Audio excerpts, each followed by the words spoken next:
My name is Pinar Emirdag, and I haven't been in physics for 20 years, and I am in financial services. What I kind of find myself doing have found myself doing is, I kind of try to build products and businesses. Sometimes I try to be an entrepreneur, with some success and no success whatsoever, and sometimes I just try to build new, I am just curious about new missions every couple of years, and I dig deep and work on those. And usually the domain, I like intersection of technology and how we use technology and data and new operating models and so forth, and just digging into a new problem. So with that, maybe Melanie, I start with you. So funny, I'm not sure if outside of academia, not quite actually. A lot of my career has been, I'm a professor in strategy and leadership and management, particularly. My name is Melanie. No, it's okay. My name is Melanie. I am, a little bit about me. So I am the director for diversity, equity, and inclusion at Google. But prior to that, I've had a 25-year career in diversity and inclusion and working with some of the largest organizations in the world, largest brands in the world, including the Commonwealth and the Olympics, and looking at how we look at gender, how we look at race, how we look at colonialism, how we look at power and influence and privilege. For me, diversity has always been a moral, human, global imperative. If we look at the global demographic data and where our world is going, where people are being born, in terms of businesses as well as not-for-profits and non-profits, we do have to find a new way of engaging everyone in new and fresh ways. So instead of relying on our traditional power bases, whether it be geopolitical or whether it be socioeconomic, we do have to look at new ways, or we risk leaving people behind, and we risk also leaving some of the most critical things that we treasure actually in academia behind as well. And that means that rigor, the learning from one another. That's what we learn when we are first in school, the challenging of preconceived notions and the building bridges of understanding. Those pillars that we learned when we first entered into higher education, those are the pillars of diversity and inclusion. So that's why I'm both a practitioner as well as a consumer, as well as a Black woman here living in the UK. So that's the perspective that I'll bring to the table today. Oh, does this work? Yes. Ah, okay, good. So hi, I'm Bob. For a very long time I was in academia, until recently actually. I just left school 2 years ago. I was for a long time professor at Oxford University, and then I got fed up with academia because it became increasingly worse. I joined Quantinuum. Well, then this became Quantum, now this is Quantinuum, which is now the largest quantum computing company in the world. And I recently wrote this book, and why do I mention this? Because if you look at the publisher, you probably can't read it, it's called Quantinuum. So it's the company who published this. There are a few reasons for that. One reason is this book project and all that, I tried to do this within academia and it never worked. Like they actually considered it as not serious enough and stuff like that. Now, so Quantinuum publishes this. Now, why do they want to particularly publish this? Because they want to see this as a vehicle towards inclusivity, specifically. What happened with AI is that all the knowledge and expertise was just in the hands of a few, and they are now bossing the whole world around. And this is because this lack of inclusivity on the sort of knowledge of AI. Now, you can't just say today, okay, let's teach everybody quantum, starting age 3. You can't do it in the way it was done now. So, this is something people know that I worked 20 years, and I think we now have a method to teach advanced quantum at a much earlier age, also to policymakers who have no maths background and lots of other people. Although it's a book which is accessible for teenagers and maybe younger, there is stuff in there which is really cutting edge from the last few years, cutting edge quantum technology, stuff like compiler optimization, stuff like that is in there. And we have done already a school at the UNESCO Center in Trieste for students from developing countries. We are currently doing an experiment. We're basically training a bunch of teenagers from the UK, and that's for legal reasons and stuff like that. And we're going to make them, let them outperform Oxford University postgrad students on the topic of quantum. So that's ongoing. We just did the whole course, and we're now just waiting for the test. I can say again, the experience there was that we needed ethical approval from Oxford University because they were involved and they were pretty much doing everything they could to boycott the experiment. That's what you get from university administration. Okay, I think that's it. Okay, can everyone hear me? Yeah, okay, great. So my name's Leonor Diaz Alcantara. I'm CEO of Montessori Global Education. Just a little bit about my background. I was actually, prior to that, CEO of a medical research institute. So I have a little bit of knowledge, and I come from a family of scientists. I'm the only non-scientist in the family. Many people might think, well, Montessori is for the elite, and therefore what's she doing talking about inclusivity? But the reality is that Maria Montessori was actually an engineer first, then a scientist, and then a doctor, first woman to become a doctor in Italy. And her methodology, the Montessori method, came from her scientific observation of children that she worked with in what we would now call a special needs institute, but you can imagine what that was like at the end of the 19th century. And her first school was in the slums of Rome, working with the most disadvantaged children. She believed that education was a tool for social change, and she evolved the Montessori method as through her background as a scientist by observation, looking at what worked, what didn't work, iteration. When I became CEO 5 years ago, I decided that we had to go back to that principle. And actually, if you look at the education system that Montessori espouses, it's very much about inclusion. It's about ensuring that every child fulfills their potential, no matter what that potential is. So I'm delighted to be here. You all know me, except for... But I'll still introduce myself because I have many hats, so I'll just say what I'll be for the purpose of the next hour. So the context for this situation is that this meeting is actually quite a special FQxI meeting. There is an existential flavor about it, which is what is it that FQxI should be doing, and FQxI is an amazing organization as a community to get further. And there's so many questions that we have been going over together, from what questions we all want to ask to how is it that we want to be doing the job, the life of being a scientist. So for that purpose, after I did my quantum gravity stint for 20 years, from where I'll take one thing, that I was at Perimeter Institute.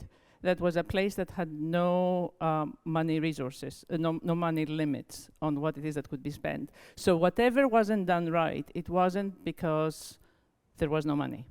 And that's a very interesting place to learn from. So the next place, I did a 2-year double master's at the Royal College of Art and Imperial College, Innovation, Design, Engineering. What I got from there is the importance of people. And as a physicist, I really had to have this beaten on me, because the question is always, how can we do something differently than what we've done before? And I kept coming with this great new system, clearly logical, I've thought it all through, and they beat it on me again and again that it doesn't work that way. How do you get people to do something differently? And that's a whole other place. I also ended up connecting with neuroscientists at that point, and ended up running a tech company in the neuroscience space. It's super nice because it's actually still the same questions as what I was doing in quantum gravity, but in another world where many of the things that we're talking about before pop up in different formats. And the last couple of years, one of my hats, that is the main one I'll be wearing here, is that I've been doing strategy work for various organizations that want to have a long time horizon, want to have an effect. They're good intentions. The intentions are always good. The question is, how do we get there? And what are the key things to look at? Generally, starting from a place where science has made remarkable new advances or brings new perspectives that the world needs. So when I look at this, the main question that I have on my mind is, why does the world need FQxI? And I think it's a good exercise for anything. If you know why what it is that you're doing in the world, it's much easier to say what it is that you need to do next. And this morning was the answer.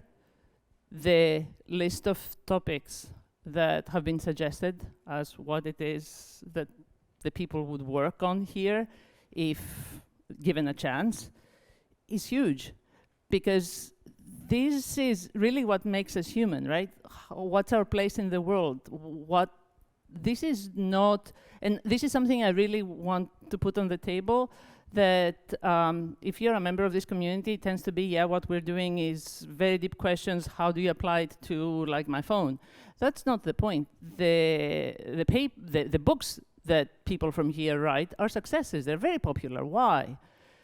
Because people have questions. They at least want to know that somebody's doing this. And it's done with coming from such a good place.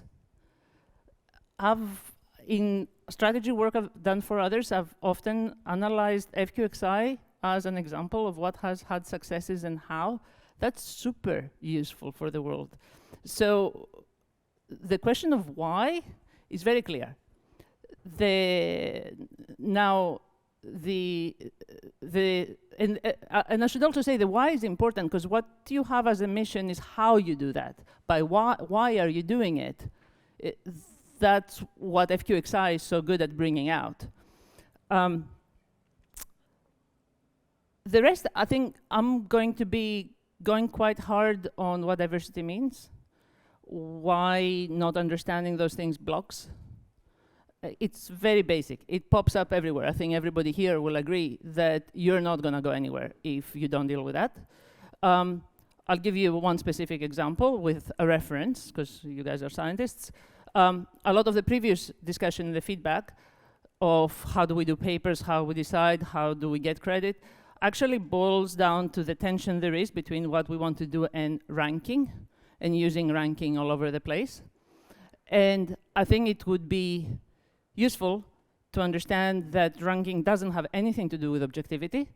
My reference is the book The Age of Average by Todd Rose. And you clearly see the problem, especially if you're a physicist. This ranking and a bell curve applies to identical dice. It doesn't work if your system is not ergodic. And in a system that has several parts, going from A to B, you can do it in many different ways. And different people have different dimensions and actually will take different paths depending on what their strengths or weaknesses are, basically. You go through different paths, and discoveries are to be had through those different paths because we don't know in advance what B is. So ranking is really bad science, and it's a good idea to be super clear about that, and then we can kind of go around and see where it pops up. It becomes a whack-a-mole of how to do that, and also how to shift the culture so we don't do really bad science. Can I perhaps pick up on that one and then go to Melanie just with a question? Because my observation about these topics is there are just so many touch points all the way from the bringing more diversity in to fostering the diversity, measuring, and basically fostering and nurturing diversity along the way. And somehow if we don't solve the entire chain, we somehow break it along the way at some point. So my question is, how do you look at these topics in your work, in your both academic work actually, and also with you in your day to day? How do you look at figuring out, solving one part of this problem, or how do you look holistically? This has been my question for a long time, and look at it as a system, almost. Yes, you're right. You do have to look at it as a system. For the average organization, business or for-profit organization, we like to use the term from hire to retire as that business cycle. However, responsible companies now, particularly with the advent of corporate responsibility, have to look at the pipeline. And so the pipeline would mean anything from, quite frankly, childhood, early childhood, all the way through. For some of our tech careers, for some of our advertising careers, those aren't careers that are known to young children. So usually, if a 5-year-old, if you say, what do you want to be when you grow up? They're not going to say an advertising executive, because no one really knows what that is. No one, your point that you made earlier in terms of astrophysicist, it's a popular term, so you can see why, a child can say, I want to go into astrophysics. But in terms of some of the other sciences and other disciplines, then it's there's a lot of pipeline education that has to go on. That's where you start to see differential outcomes.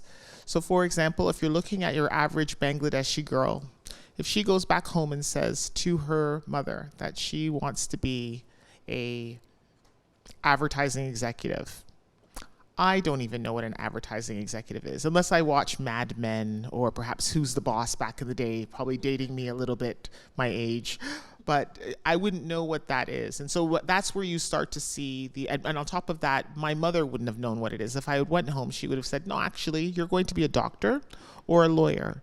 Perhaps you can be a pharmacist, but there's something in terms of an education and a professional education that can't be taken away from you, as particularly an immigrant, I would say, in some of the countries that I'm looking at.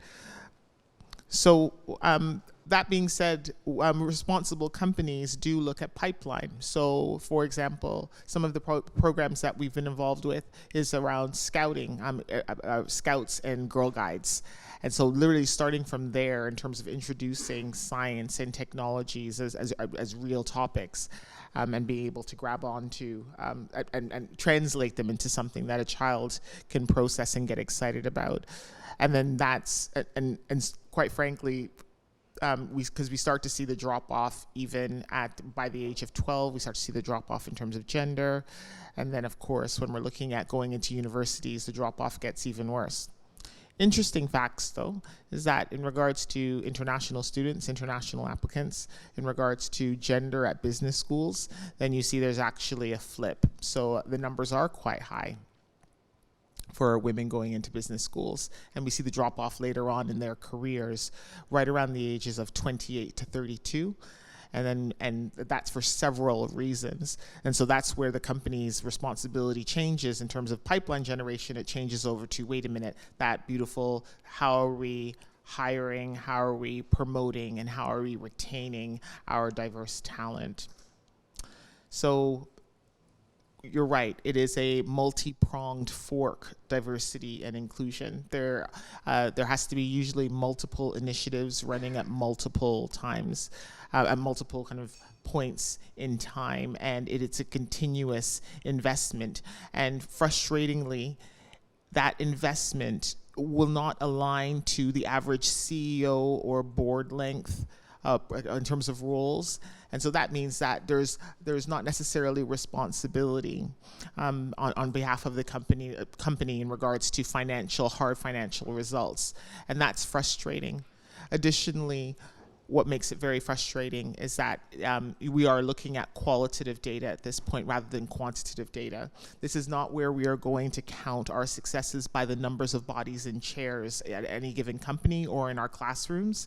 We have to look at these amorphous kind of terms like culture and belonging and psychological safety, and how do you measure those? And those are some of the key challenges that you'll find in our industry as practitioners right now. How do we measure? If we go by the precept that what gets measured gets done, how do we measure inclusion? How do we measure belonging? In some of the countries of EMEA, some of the countries represented here, we are not even allowed to hold data on race or hold data on gender, particularly for some of our schools, our higher education institutions. And so how do we measure it when we can't measure by the number of bodies in chairs? That's the pinnacle, I would say, of frustration of my job every day, and I work at one of the largest data companies in the world. It's a lot. Could I perhaps ask you then, what do you think?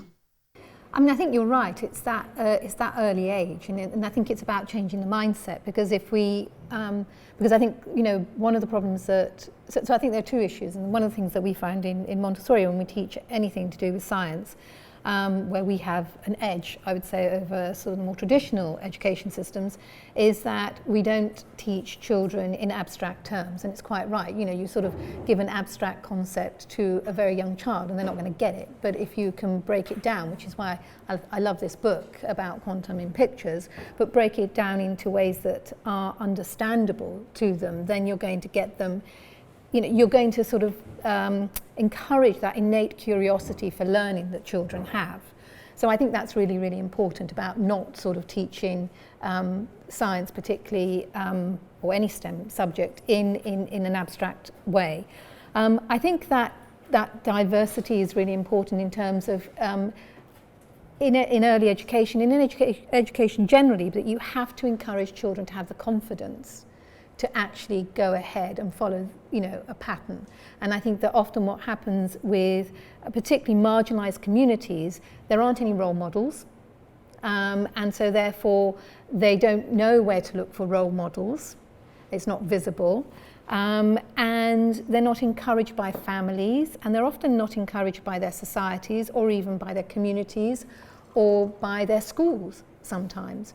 So you have to we have to shift that mindset in education about saying to children, actually you can fulfill your potential no matter who you are, because if we don't have that conversation, if we don't have that narrative, that drop-off continues, because you're kind of, you know, you're facing obstacles all the way along. And I think that's part of how I see my job and what I do. And we don't just deal with Montessori, we deal with all schools and all educations, and we talk to governments as well as work at grassroots level.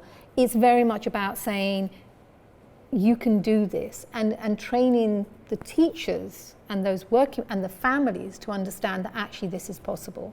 Because once you sort of create that mindset, I think it's a lot easier. I say this as a child of refugees in the UK. I am where I am because I had the opportunity to have an education and I had a very supportive family, but if I hadn't, I wouldn't be where I am. So I understand from a personal level what that feels like to have those blocks put on you. But yeah, definitely, we have to change the education system, basically. That's what we have to do. I'm sorry, we do. That's it. The education, and I think I said this earlier on, the education system that we have was created in the Industrial Revolution to create a workforce that would meet the needs of the society at the time. And we all know that we don't need those skills anymore. You know, we need those social emotional learning skills. We need to encourage children to be creative, critical, all of us, creative, collaborative, critical thinkers, to think about working and learning outside of silos. And everywhere I go and talk about the future of work, people go, oh, you know, our education system's broken, and they talk about it, but nobody does anything. So kind of we are, because someone has to do something. Maybe a practical, another angle there is, Bob, the quantum industry, like the companies who are in this space, they started opening up their computers and their software to everyone. Basically, you could be somebody in the middle of Turkey, which is where I am, and you could be just going there and program in many different systems and with different languages and so forth. So that's quite inclusive. I mean, it's what do you think? Like, how is it working? I mean, one aspect of inclusivity is basically availability. So I've been teaching at Oxford University for a very long time. They recorded my lectures, but nobody can see them. They just keep them behind closed doors, and only students which are enrolled in the program can see this, or other members from the university. I mean, I don't understand. This is like the university trying to put up a business model, but it's just bad business. So that's what universities have become. They have become really bad businesses, the worst businesses you'll ever see in your life, and everything you don't expect an academic institution full of intellectuals should be, because they're exactly the opposite of what you would expect. Now, so what we have done, and this is also in the nature of the things I work on. So I work on quantum AI, and in particular, for example, quantum natural language processing. And this is because there is a structural correspondence between language and quantum. And if you look at quantum, like in this book, so we made a software called Lambec, and this is available for everybody. This is open source, with a Q at the end, LAMBEQ. And this is available for everybody. It's open source. People can even alter the code. But what this allows you to do is to yourself interact, just using something everybody knows, just natural language and nothing else, to interact with quantum computers and maybe sort of do question answering with an actual quantum computer.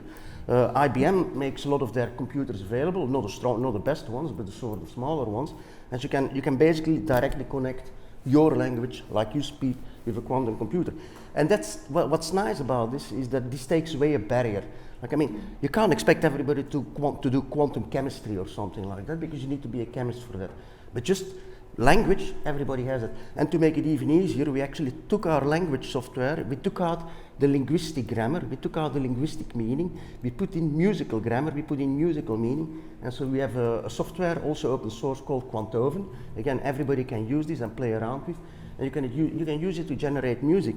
And the upshot for me is that we actually sort of generated the first quantum hardware generated song. It was called Bob Cigar Bus, and it became #1 in the classical chart. And now everybody can become #1 in the classical chart. Fotini, do you have anything to add? I do. I always do. But I'm thinking about how to put it in. I'm going to say something that might sound like you'll have to think twice, did I actually say that? But it's true. So this large organization that will remain unnamed in the area of neuroscience I work with have created a huge database with all the papers that anybody produces. They also keep track of where every postdoc goes, where every student goes, how everybody moves around. And the question they have is, we have all this information. Can we use it to understand what are the areas in this space? We all know that this is not going to be relevant for commercial purposes for 20 years, but that's fine. 20 years is okay. Can we use this database to figure out what we should be supporting now so that we are in the right place in 20 years' time?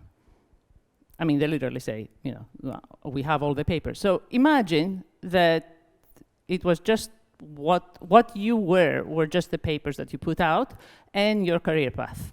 That's the data set. And then if I say that to a scientist, they go like, what? When I try to say that it doesn't work that way, you're not going to have a sense of which areas are likely to be promising, then the answer is, well, okay, we'll put more weight on Harvard or places like that, then we'll get it right. So the thing is that it's actually important to articulate very much for oneself what is it that is happening in this community that is not just the papers.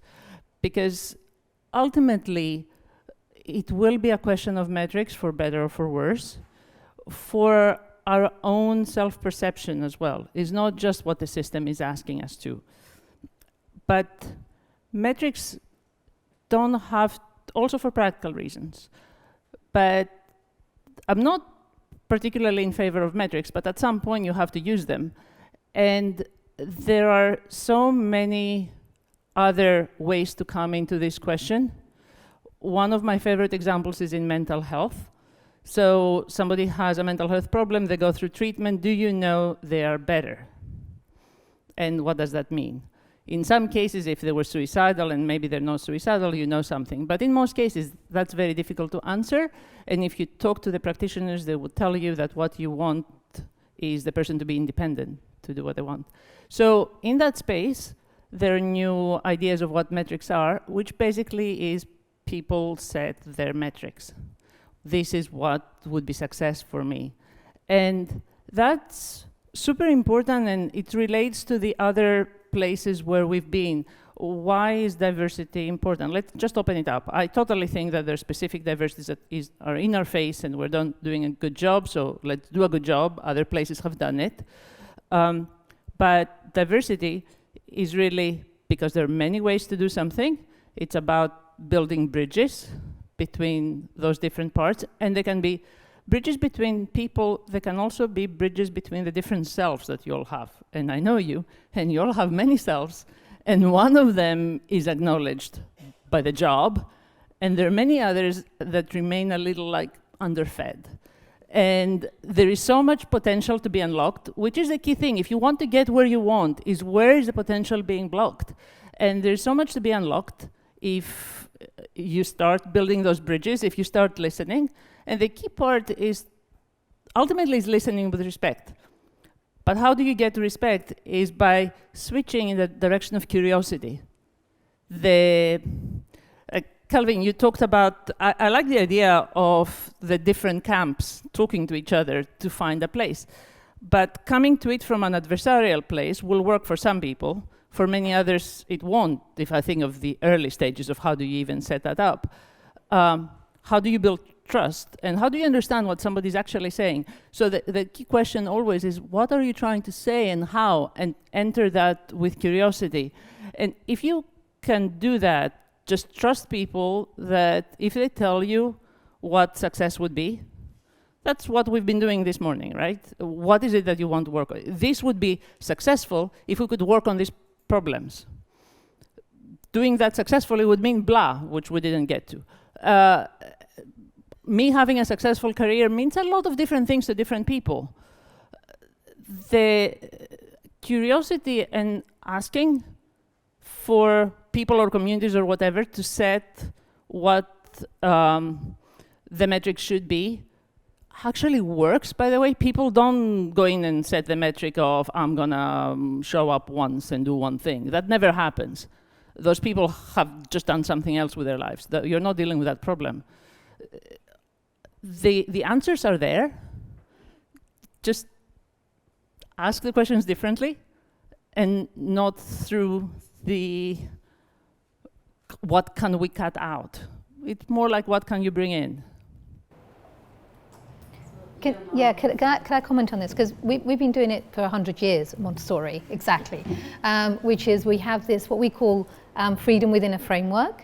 And we don't do grades, we don't do tests, we don't do those sorts of metrics, which really confuses everybody because they say, well, then how do you know? And it's because what we do is we ask the teachers and the children to reflect. So it's self-reflection, observation. It's actually looking at exactly that. It's what is success for one child may not be success for another. It's about the individual, and it's about that kind of learner-centered thing. So there is a framework. I mean, as I said, we've been doing it for 100 years. So I think that's really, really important. Can I also just touch on this bit about the different selves? And when I ran, and I think I was saying this at lunch, some of, and perhaps I'm just very lucky, but coming from a family of scientists and having run a medical research institute for 11 years, I found that most of the really good scientists were also incredibly creative and would do creative things. And so one of the things that we did is, or I did as CEO, is I said, okay, you can ask for funding to do something that's got nothing to do with science. So if you want to go study a musical instrument, you want to do a course that's artistic, we will fund that. And what we found as a result of that is actually they came back and they were better scientists, because what we've done is given them the encouragement to develop that creative side of them. And I mean, science is creative anyhow, of course, but it actually gave them a different dimension. So it's about that touching on the different sides of themselves. And I remember having this discussion with my board, who were like saying, well, what do you mean you're giving them funding to go off and do art or music or something? And I said, no, I really believe that this is going to make a difference. And it did. So I think that kind of building those bridges between different aspects of the individual is really important. It's that holistic view as what do you bring as a person, not what do you bring as a scientist, because otherwise you're in a silo.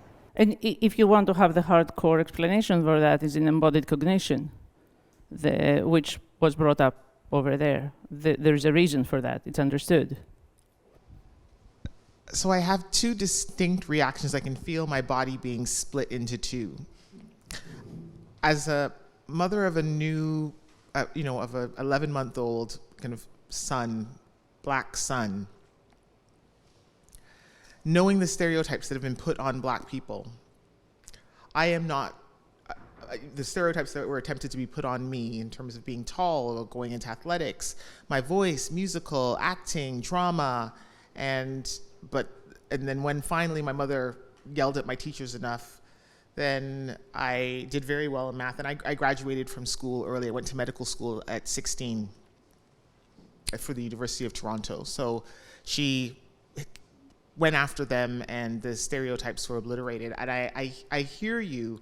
I know in my heart that a fuller, more complete experience of a fuller, complete childhood as well, and career, that you bring more when you're allowed to explore that creative space. But on the other hand, the practical of me, that maybe it's the immigrant experience, the Black experience, the mother bear experience, is saying, no, that's not for my child. That could be that's the differential outcome and the differential experience that I'm speaking of, that's gonna be okay for the white kids that can afford it, but actually for my little Black boy that I gotta fight for, that's not gonna happen. And I think that we do need to, and I know you're right, Leonor, I know you're right, but then on the other hand, we were just talking about schools. There's research that proves that I'm right. Yeah, you're right. Yeah, you're right. That's what I'm saying. I know you're right, but then that's what I'm saying. I'm split in two. I know what the research says, and then I just have to kind of stand up for the other side that I know a lot of parents are going to go through as well, in terms of of an underrepresented people. They're going to go through that experience of, okay, you're right. You can do the creatives lovely, but that's in a little box over here. It's not actually kind of a part of the fulsome experience that we're going to encourage. And it's really tough. No, I mean, I completely agree, and I know it's tough, and this is part of the challenge that we have as an organisation and part of the advocacy work that we do. But I mean, there is definitely, sort of solid research that shows it works. And this whole thing about social emotional learning, I mean, it is absolutely recognised, not just, it's not just me, it's, World Bank, OECD, these big players are saying by 2030, we need a workforce that has those skills. So that mentality, and the part of our challenge is saying to parents, and if you just look at things like AI, we can, I had a really interesting meeting, it was a breakfast by Wired magazine a couple of years ago, and we were talking about AI even then, and about the fact that these careers that people sort of latch onto, like you're going to be a lawyer and you're going to do this and you're going to do, well, those careers might become obsolete in a certain way, or will definitely shift, because when you've got when AI can condense all these case studies and come up with an answer much faster than a person can, then you have to ask yourself, why are we expecting lawyers to study all these cases? So there's all these debates going on. So those skills that you feel, oh, they're not for my child, are actually the skills we're going to need from, in the future. So I think there's also part of changing that mindset around what is it, what is the future of work, what is it, and what does this community, what can they bring and have a discussion about and shape that narrative about what needs to happen in terms of all of this new world that most people don't understand and are fearful of. And what does it mean, and how can we support? I think there are lots of good examples of like this working, and I actually have it in my own day-to-day life as well. How to scale seems to be the question. Sorry. Do you want to add on that? You're right, but I think that there has to be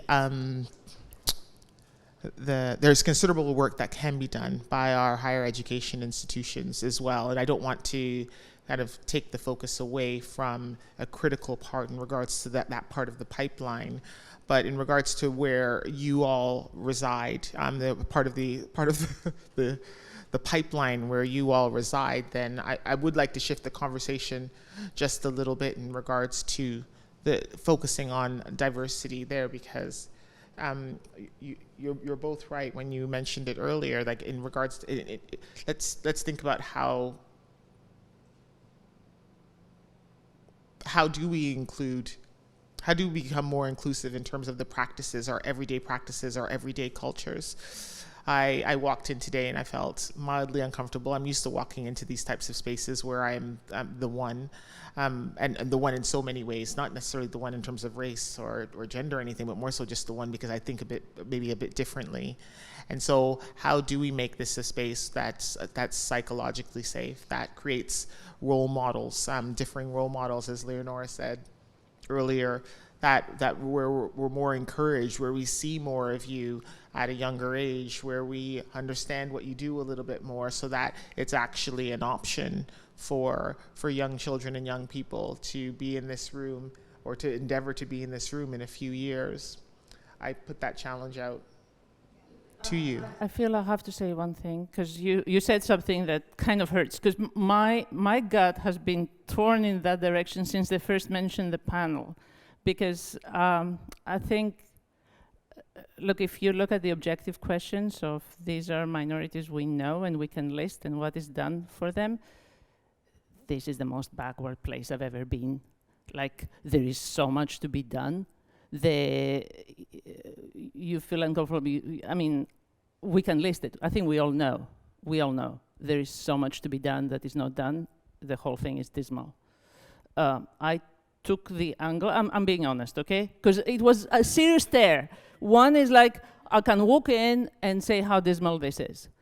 The other is to take the angle of, look, if we were to actually understand what is it that we are blocking and how much there is, it's not just about being fair. Because fairness is important, but especially for the super logical crowd, I'm not convinced how far fairness goes. I'm honest. Because there's what you say and what one does, and what one does is effort, and everybody is so focused on what it is that they're doing, you forget to eat, let alone remembering to be fair. I'm not criticizing anybody, I know that. So it would be like the bad place of that split to go into, let's get like the white Anglo male from Harvard to develop their different selves. That's not, if that's the only thing that comes out, I made the wrong choice. I'm just assuming that one can do the actual work of there are all these things being done, let's get those things done, the laundry list of the obvious stuff. But also, this is FQxI. You get to the core of something and you solve it better than everybody else. So rather than being the lagger, how about being at the front for good reasons? Can I ask, perhaps, Bob, like with your engagement and the type of things that you have been doing, trying to open up the discussion to more, are there any examples of how this benefits your research or your colleagues, or what's happening within the firm or with your community, other way around? I'm kind of a bit of special case, and now I'm going back to the sort of whole holistic thing, because I actually started studying in architecture, and I didn't continue this architecture study because I had to do some internship, and I quickly realized I didn't fit in society in any way. And I thought academia is like a nice place to hide, where I hid. But a lot of my work has been influenced by, for example, this architecture study, which in turn influenced all the sort of other art things. I used to be a painter. I'm still a musician and all that, and this has seriously influenced my work. But on the other hand, I had to fight very hard. I didn't end up like in an easy way becoming an Oxford professor. When we started publishing this diagrammatic stuff, it got rejected everywhere. Everybody rejected it. It got rejected in places, and then you look now, all the other stuff they accepted, well, we are 10 times more cited than they all together. And this has to do with the fairness thing, which was brought up. I was recently in an EPRC panel, which is a funding panel in the UK, and they were making a big speech about fairness. And you can probably prove a mathematical theorem that their definition of fairness means that the narrowness of the stuff they fund is literally this. Because going a little bit aside is completely impossible given their fairness criteria. And that's why FQxI is so special and so good, in the sense that they actually try to fund the stuff which is not in this very narrow barrier. And another experience which I've had is like, industry is actually much more open-minded than academia when it comes down to it. And these are just experience I share.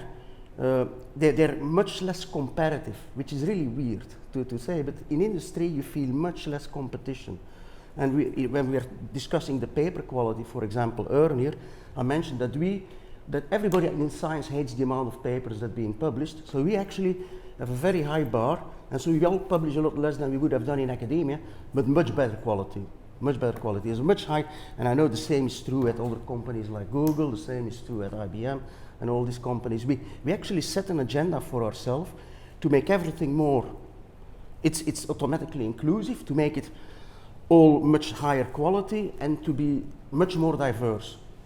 I mean, just to talk about diversity, so we now have like a branch within our company which is specifically focused on quantum art.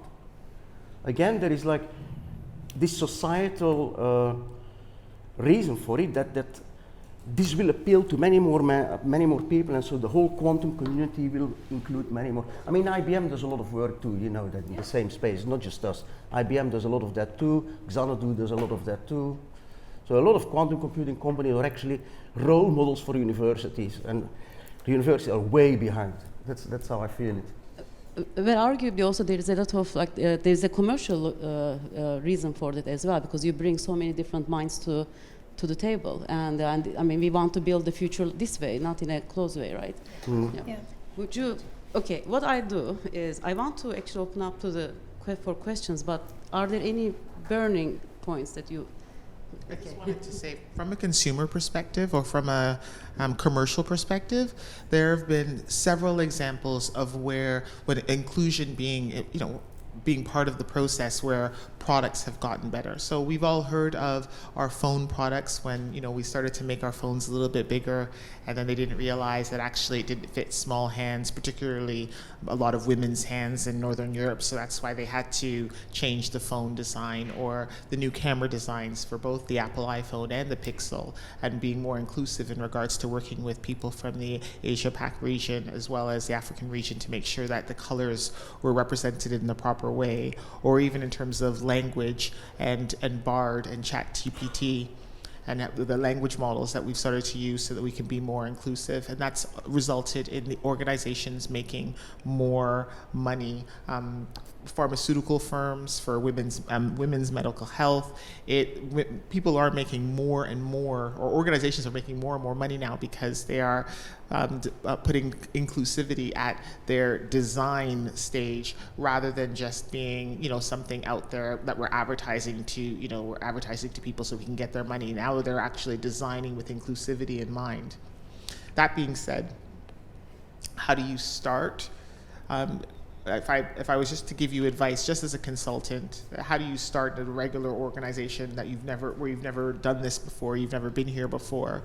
Then typically organizations start with some sort of either review board or perhaps a DEI board, an inclusion board, and you can start reviewing your products or your outputs, whether it be your papers. Some publishing firms have started that way, where they actually have a DEI board that actually look at the output, or their editors that look at the books, that read the books, and they can say, actually, you know what, you might want to change this because this might be offensive, or you might want to change this, you're not really taking this into consideration. And that board sometimes gets together 4-5 times a year, chunk up the work for them.